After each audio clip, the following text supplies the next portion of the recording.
अस्सलाम वालेकुम, नमस्कार। मैं हूं तौसीफ अंसारी। आप देख रहे हैं all India news. All India news में आप सभी का स्वागत है। आज हम आपको लेकर चलते हैं उत्तर प्रदेश, अफजल खान की एक खास रिपोर्ट। और आप हमारे चैनल में नए हैं तो लाइक करें, कमेंट करें, शेयर करें, सब्सक्राइब करना ना भूलें, बेल आइकन दबा दें, न्यूज़ की नोटिफिकेशन आपको आती रहे और आप हमारा चैनल ऑल इंडिया न्यूज़ देखते रहें। थैंक यू, धन्यवाद। मैं ऑल इंडिया टीवी न्यूज़ से मोहम्मद अफजल खान और मेरे साथ कैमरा का रोल निभाते हुए डॉक्टर पी कुमार। और इस समय हम चंदौली जिले के सैयद राजा की विधानसभा में रमोपुर ग्राम में आए हुए हैं। और इस समय हम सपा के विधायक जी मनोज कुमार डब्लू सिंह के यहाँ हैं। और ये अपना घूम घूम के निरंतर प्रयास कर रहे हैं कि गाँव वासी जो है कि इनके फेवर में है और क्या इनसे रुझान मिल रहा है, ये हम जानते हैं मनोज सिंह डब्लू जी से। देखिए, समाजवादी पार्टी की साइकिल हर तरफ चल रही है और अखिलेश जी चुनाव लड़ रहे हैं और साइकिल चुनाव लड़ रही है, इसलिए सरकार बनने जा रही है। जनता एकदम बिल्कुल पक्ष में है जी। और हम जानना चाहते हैं कि आपका जो कैरियर स्टार्ट हुआ था ये विधायकी क्षेत्र में, तो हमें पता चला कि दिया क्षेत्र से आप जो है कि उभरे और वहाँ पे गंगा कटान को लेकर के आपने एक मुद्दा बनाया, और वो मुद्दा कहाँ तक सफल रहा इसके बारे में आप जानकारी दी। देखिए, गंगा कटान को लेकर चला मैं, दुग्धाभिषेक किया था वहाँ पर दिया में, और मैं इसका निरंतर कई बार सवाल उठाया हूँ विधानसभा में, लेकिन मेरा सवाल ही गलत था। सवाल ये गलत था कि मैं गंगा कटान की बात करता था। गंगा कटान उत्तर प्रदेश में भी है, उत्तराखंड में भी है, बिहार में भी है, बंगाल में भी है। और मैं उत्तर प्रदेश के असेंबली में मैं सवाल उठाता था गंगा कटान का। मुझे तजुर्बा की कमी थी, नया नया विधायक था, और उसके कारण से गंगा कटान का काम नहीं हो पाया।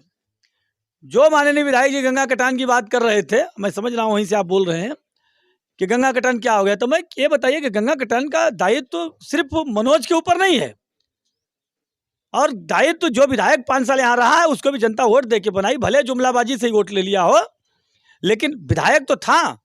तो गंगा कटान उनकी भी जिम्मेवारी थी, लेकिन वो भी अपनी जिम्मेवारी को नहीं निभा पाए।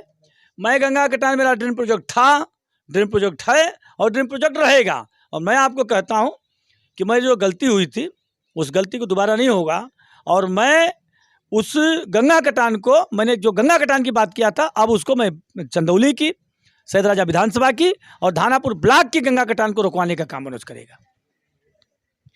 और सर, जैसा कहा जाता है कि जो सरकार थी उसमें बहुत ज़्यादा विकास हुआ है, चहुमुखी विकास हुआ है, और सड़कें जो है बताया जाता है कि बहुत ज़्यादा विकास हुआ है। लेकिन मैं जहाँ तक सर्वे कर रहा हूँ, घूम घूम के देख रहा हूँ, जो गांव की सड़कें हैं वो काफ़ी खस्ते हालत में है। तो इसके बारे में आप क्या कहना चाहेंगे? देखिए, आज जो गांव 72 गांव में लोहिया गांव दिया था, और 72 गांव लोहिया गांव दिया था, जो गांव मेरे से छूट गया था वो गांव आज भी वैसे, जैसे यहाँ बैठा हूँ, ये गांव मेरे से छूट गया था। बड़े बड़े कामों तो बहुत किया हूँ, सेना भर्ती है, पंप कैनाल है, पावर हाउस, सेना भर्ती है, पंप कैनाल है, पावर हाउस है, मेडिकल कॉलेज है, डिग्री कॉलेज है, बालिका डिग्री कॉलेज है, फायर स्टेशन है, गवर्नमेंट हॉस्पिटल जितने बनवाया हूँ, पशु अस्पताल है, ये सब बड़े कामों किया। छोटे कामों में 72 गाँवों को मैंने कराया, और जो गांव छूट गया आज भी रोडें देख लो, सामने ही है, जहाँ नीचे ही देख लो, अभी जहाँ बाइट कर रहे हो। तो इसलिए ये लोग सिर्फ जुमलाबाजी करते हैं, झूठ बोलते हैं, इनके पास कुछ है नहीं। जनता विधायक बनाने जा रही है, और विधायक बनने के बाद काम करूँगा मैं। सर, जो 5 साल से निरंतर कोई भर्तियाँ नहीं निकली है, और भर्तियाँ जो निकली है तो पेपर लीक होने की वजह से वो भर्तियाँ निरस्त हो गई। और जो हमारे नौजवान भाई हैं वो निरंतर प्रयास कर रहे थे, दौड़ रहे थे कि हम भर्ती होंगे, और उनका एज क्रॉस कर चुका है, जो मार्कशीट एज है क्रॉस कर चुका है, तो अब उनको भर्ती देखने का कोई चांस नहीं है। तो क्या ऐसा हो सकता है कि आपकी सरकार बने तो उनकी एज को, जो 2 साल या 3 साल जो क्रॉस कर चुका है, तो उनको दोबारा मौका दिया जा सकता है? बड़ा गंभीर सवाल किए हैं, और मैं आपके माध्यम से आपके दर्शकों को मैं बताना चाहूँगा कि नौजवान साथी, आप दौड़ना मत छोड़ो। और जो 2 साल 3 साल पहले जो फार्म भरा गया था, जो लोग फार्म भरे हैं उन लोगों का उम्र बीत भी गया होगा, कोई फर्क नहीं पड़ता, वही फार्म पर मैं भर्ती करवाने का काम करूंगा। उसके लिए आप थोड़ा भी टेंशन मत करिए। 2 साल पहले जो फार्म भरा गया था उसी पे ही भर्ती होगी। और मैं आज आपको कहता हूं, मार्च में विधायक बनूंगा और अप्रैल में सेना भर्ती करवाने का काम करूंगा मैं। और सर, मैं एक बात और आपसे पूछना चाहूँगा कि जो बेटी पढ़ाओ बेटी बचाओ का नारा चल रहा था या जो चल रहा है, तो ये कहाँ तक सक्सेस है? क्योंकि आए दिन पेपर में जो भी लोग पढ़ते हैं, आप भी पढ़ते होंगे, तो कि कोई भी पेपर ऐसा नहीं होता है जिसमें कि बेटियों का जो है कि अनादर न हुआ हो। तो इसके बारे में आप जो क्या कहना चाहेंगे? देखिए, बड़े पेपरों में अनादर नहीं होता है और बड़े चैनलों में अनादर नहीं होता है। अब सोशल मीडिया पे अनादर चल जाता है। यहाँ पर तो एसओ केस ही नहीं लिखता है, एसएचओ मार के भगा देता है। गांव में जब जाएंगे तो आपको मालूम होगा यह सरकार इतनी निकम्मी निकलेगी, किसी को उम्मीद नहीं था। मैं नेता बाद में हूँ, विधायक बाद में हूँ, किसी पार्टी का पदाधिकारी मैं बाद में हूँ, पहले मैं यहाँ का बेटा हूँ, यहाँ का मैं भी वोटर हूँ। उस नाते से मैं कहूँगा कि इसे निकम्मी सरकार मैंने अपने लाइफ में नहीं देखा। जिस देश का प्रधानमंत्री झूठ बोलता हो और ब्रांडिंग ऐसा करता है, टीवी खोल दो तो आदमी दीवाना हो जाता है। ईमानदार सरकार, दमदार सरकार, 10 रुपया लीटर पेट्रोल उस समय देते थे, सब कुछ फ्री होती थी, डॉलर रुपया के बराबर होने वाला था, 1 रुपया में एक, सीमाएं सब दुरुस्त चुस्त होने वाली थी। क्या क्या कहा है आदमी, और आज धरातल पर कुछ नहीं, और आज भी झूठ पे झूठ बोलने जा रहे हैं। ये किया, वो किया, ऐसा किया, वैसा किया। अरे जिस देश में सेना में जाने के लोग अपना रोजगार मान, बेटा चला जाएगा तो बूढ़े माँ बाप की लाठी बन जाता है। इसलिए मैं कहूँगा कि देश के, अभी बताओ, मैंने अपने लाइफ में नहीं देखा किसी मुख्यमंत्री से नौजवान पूछते हो, हे बाबा कब देवा भर्तिया, कब करेगा भर्तिया हो। अभी 4 दिन पहले गोंडा में बाबू राजनाथ सिंह गए थे, डिफेंस मिनिस्टर है, जनता चिल्लाने लगी, नारा लगाने लगी, कहा हो डिफेंस मिनिस्टर साहब कब करेगा भर्तिया, शर्म लगनी चाहिए यार, देश गरीब था। आज कह रहे हैं कि पैसा नहीं है डिफेंस के लोगों को देने के लिए, इसलिए भर्ती नहीं हो रही है। ये इससे शर्मनाक और इससे कुछ हो ही नहीं सकता है। कहते हैं कि कोरोना आ गया, वैक्सीन फ्री में दे दिया, इसलिए पैसा खत्म हो गया।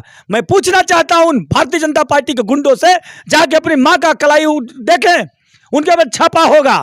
वह गरीबी के समय का छापा है, वह छापा चेचक का है, पोलियो का है। आप कितने ड्राफ्ट हुआ, किसी का 1 रुपया लगा क्या? कभी गरीबी में भी नहीं लगा। आज देश में इतना होने के बाद भी कह रहे हैं कि मोदी जी नहीं होते तो देश खत्म हो जाता। अरे मोदी जी नहीं आए होते तो देश और सुधर गया होता। जितनी जितनी संस्थाएं थी, कहे कि हवाई चप्पल वाले को हवाई जहाज पर बिठाएंगे, और क्या किए, हवाई जहाज को ही बेच दिए। इसलिए बेच दिए, न रही न बैठी है कुल।